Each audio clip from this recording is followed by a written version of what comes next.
Hi guys, zpolt here. Welcome to my lab. And today we're going to take a look at the CCA C04. So a lot of you guys have been saying that the CCA is a real contender in the sub $20 range. And CCA, from my informants, is a sister company of KZ. So we may be getting similar sound from the KZ-S4 and the ZSNs of the world. But of course, we're going to find out. And I'm also going to give you guys my first impressions and the CCA.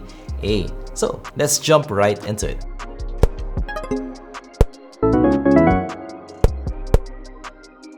But before that, we review budgetfi to midfi audio gear. So if you're into that, consider subscribing. So let's take a look at the CCA C04. Actually, from the get-go, it looks like quite a unique kind of design from the box itself.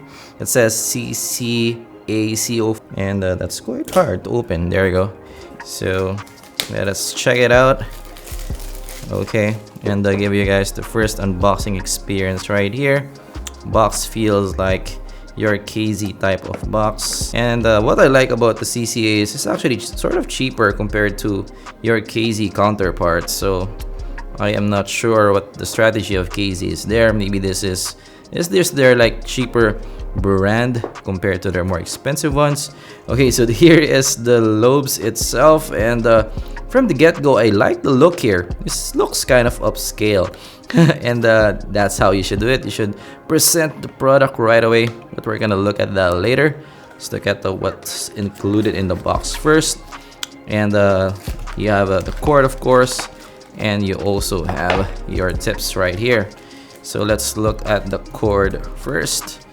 And it's in your typical plastic right here, and this really feels like your KZ cord. Is it rebranded though? Is it rebranded?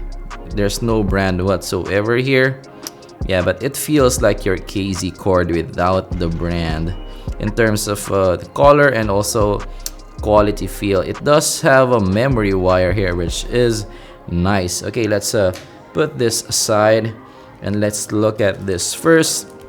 Right here, hopefully it's not the KZ ear tips. I wish it is not, because I don't like that at all. So let's look at this. Oh my goodness, it's the KZ ear tips. Okay, so that's unfortunate.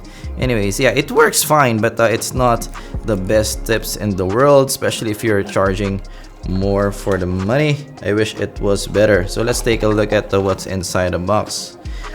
So no stuff whatsoever in the box anymore. So we're gonna take a look at the lobes itself. But what's good here is I kind of like the look right here, right off the bat. It's, you know, it didn't copy any KZ look, which is good, because yeah, the KZ ES10 and the ES6 looks super similar.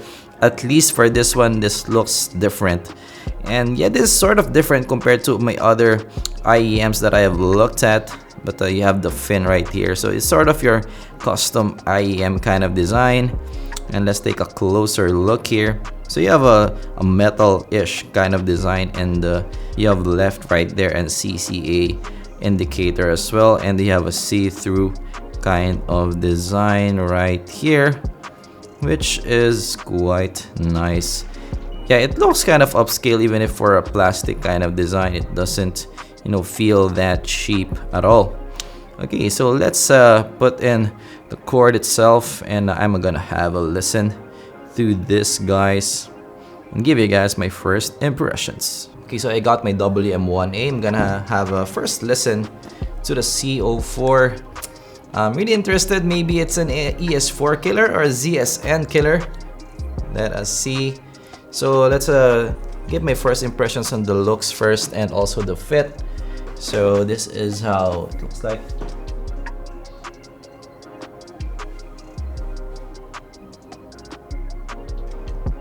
Initially, it's super flush in the ear. It isolates really well. I'm not playing any music yet, but this isolates so much. This isolates so much sound. Okay, so let's have initial play here. Of course, gonna play some Clapton's Change the World, of course.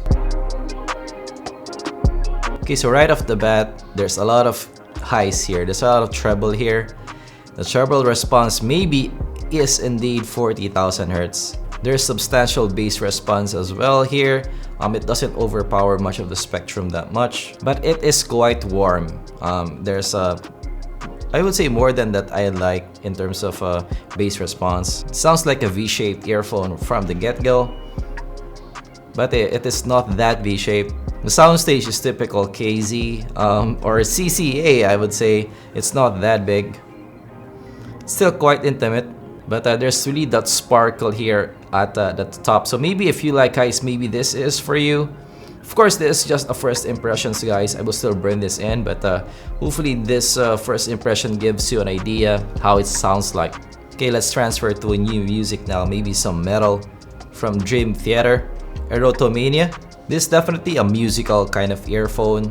So here in Erotomania, the soundstage kind of opens up, and I can really see this has good imaging, pretty good imaging, I would say, and also the soundstage kind of opens up, but still quite an intimate kind of soundstage here.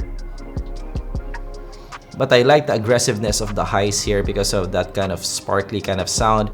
It brings out the overdriven guitar music right here and gives a touch more detail. That kind of impression. But here it's kind of I would say more sparkly than I'd like. It's kind of bright sounding now. So this may be fatiguing for some people. This may be sibilant for some people.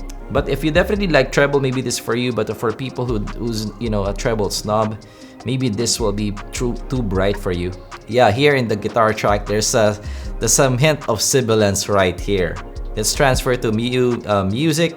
Let's try some acoustic music from Incubus Love Hurts. So definitely before with the metal music, I didn't really like this for that, but now in the acoustic music, I kind of like it more because yeah, the highs here contribute to having more dynamics in the sound, which is something that I really like in acoustic tracks. Acoustic tracks is kind of like a raw kind of sound, so it brings that out here in Love Hurts. But the tuning here right off the bat feels kind of tinny in approach, so it doesn't have that much meat in the sound. It does sound full-bodied across the range though, but there's some tinniness because of maybe the tuning that they went for here, because of that really extended highs. Let's transfer to another sound, maybe some up dharma downs, Luna. So before, when I'm listening to male vocals, it didn't really impact me here. But now with the female vocals, it really shined here. I like the female vocals here. Yeah, for male vocals, it sounds like there's a hole in the sound. It sounds like too bright. Now with the female vocals, it just feels a more kind of balanced kind of earphone. Okay, cool. So this is definitely a kind of a different kind of sound compared to your typical KZ or even TRN kind of sound. This is a bit brighter than those in the same price range. Definitely brighter than the ZSN, brighter than the ES4, and I would say even brighter than a V20. So yeah, this is if for clarity type people, maybe this is for you. I kind of found it a bit too bright for my taste. There's some sibilance right there, but yeah, at least this is different from what you get from the KZ and TRNs of the world, which is all I would say kind of a warm kind of tilt kind of earphones. This is quite different, so that's something to like at least. And there's some genres that it works best in, like for example acoustic tracks and female vocals is quite good here. So I'm gonna put it through its paces, burn this in, and of course give you guys my full review on the C04. Right off the bat, I am still 50-50 on it. There's some tracks that it works well on, but it doesn't work well for all the tracks. So maybe this is not a daily driver material for me, but that is just an initial impression. We're gonna find out for sure in a full review. So stay tuned here in zpolt Labs. Make sure you subscribe. If you learned something, leave a like, and I'm gonna see you guys in the next video. Goodbye.